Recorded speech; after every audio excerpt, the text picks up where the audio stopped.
रायगड महाराष्ट्रासह देश विदेशातील ताज्या बातम्या पाहण्यासाठी मॅक्स इंडिया लाईव्ह चॅनलला सबस्क्राइब करा आणि बेल आयकॉन दाबायला विसरू नका।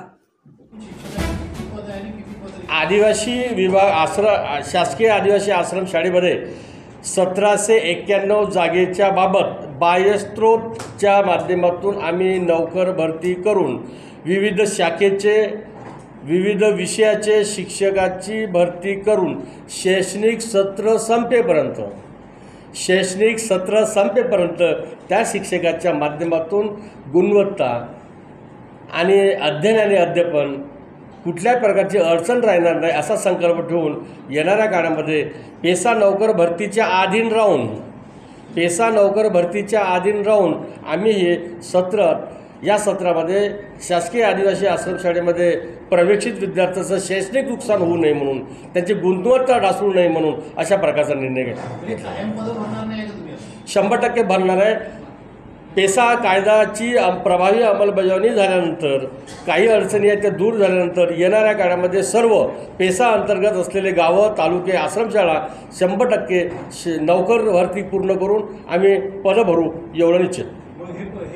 उपमुख्यमंत्री एकनाथजी शिंदे यांच्या नेतृत्वात महाराष्ट्राचे उपमुख्यमंत्री अजितदादा पवार यांच्या नेतृत्वामध्ये धरती आबा ग्राम उत्कर्ष अभियान जो आहे या अभियानाचा लाभ सर्वदूर सर्वकष सर्वसमावेशक शेवटचा व्यक्ती हा केंद्रबिंदू समजून अंमलबजावणी करण्यासाठी आपलं सर्वांचं सहकार्य राहावं अशी अपेक्षा करतो, विनंती करतो। खूप खूप धन्यवाद।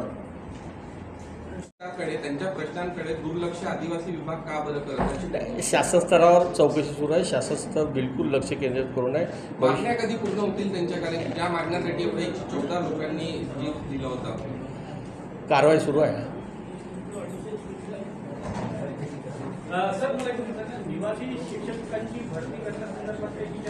निवासी शिक्षक मॅडम, आमच्या मायाताई, राजे आणि चव्हाणजी सर्व आमचे कार्यकर्ते, विश्वगौरव देशगौरव नरेंद्रजी मोदी यांच्या कल्पनेत शैक्षणिक सत्राच्या अनुषंगाने निर्णयाच्या अधीन राहून भविष्यात येणाऱ्या निर्णयाच्या अधीन राहून शैक्षणिक नुकसान होऊ नये, शासकीय आदिवासी आश्रम शाळेमध्ये शिकणाऱ्या विद्यार्थ्यांचं शैक्षणिक नुकसान होऊ नये म्हणून पात्र शिक्षकांची DED TET उदाहरणार्थ पात्र शिक्षकाची नियुक्ती करून आमच्या शासकीय आश्रम शाळेमध्ये शिकणाऱ्या विद्यार्थ्यांना चांगलं अध्ययन आणि अध्यापन चांगलं गुणवत्ता प्राप्त व्हावं यासाठी निर्णय घेतलेला आहे। सर, ये परसेप्शन किया गया देशात महाराष्ट्रात आदिवासी समाजाकरिता धरती आबा ग्राम उत्कर्ष अभियान सुरू केलेलं आहे। त्या अभियानाची सुरुवात महाराष्ट्राचे यशस्वी मुख्यमंत्री देवेंद्रजी फडणवीस यांच्या नेतृत्वामध्ये दिनांक 16 तारखेला पालघर या जिल्ह्यातून केली असल्यामुळे धरती आबा ग्राम उत्कर्ष अभियान हा उपक्रम अतिशय चांगला असल्यामुळे या अभियानाचा चांगला प्रसार आणि प्रचार व्हावा, कारण या अभियानाच्या माध्यमातून महाराष्ट्रातील आदिवासी समाजाच्या प्रत्येक घटकापर्यंत एकूण 25 योजनेच्या माध्यमातून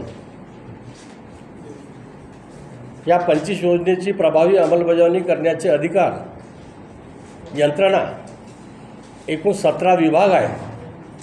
त्या 17ही विभागाच्या माध्यमातून एकही गाव, एकही तालुका, एकही कुटुंब योजनेपासून वंचित सुटणार नाही अशा प्रकारचा शासनाच्या सर्व अधिकाऱ्याच्या माध्यमातून, जिल्हाधिकाऱ्याच्या माध्यमातून, विभागाच्या माध्यमातून, विभागीय आयुक्ताच्या माध्यमातून सूक्ष्म नियोजन केलं असल्यामुळे सोबतच आपल्या लोकप्रिय इलेक्ट्रॉनिक आणि प्रिंट मीडियाच्या माध्यमातून धरती आबा ग्राम उत्कर्ष अभियानाचा जास्तीत जास्त प्रसार आणि प्रचार आपल्या लोकप्रिय वृत्तपत्राच्या माध्यमातून इलेक्ट्रॉनिक मीडियाच्या माध्यमातून व्हावं आणि समस्त आदिवासी बांधवाप्रती सहानुभूती प्रेम आणि विश्वास दर्शवून उपकृत करावं या माध्यमातून आपल्याशी संवाद आणि हितगुज साधण्यासाठी आपल्यापर्यंत आलो. प्रदीप राजे पाठवू थोडं जमते शहर राजा का है।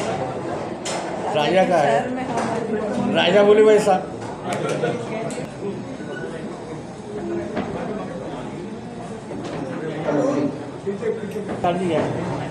कार्यकर्त्यांना विनंती आहे की जर समोर असेल तर तुम्ही मागे थांबून घ्या. सर्व पत्रकारांचं या ठिकाणी सर्व बांधवांचं स्वागत करतो मनापासून. थोडासा विलंब झाला. आज आपल्या शाळा आहेत आदिवासी, या शाळेत विद्यार्थ्यांचा प्रवेश आणि शाळा आजपासून सुरू झालेली आहे. तर प्रातिनिधिक स्वरूपात आदिवासी मंत्र्यांनी स्वतः एका शाळेमध्ये कडवसच्या शाळेमध्ये त्यांनी स्वागत ही वेळ घेत नाही. मी माननीय मंत्री महोदयांना विनंती करतो की आपण पत्रकार परिषदेला उपस्थित सर्व पत्रकार बंधू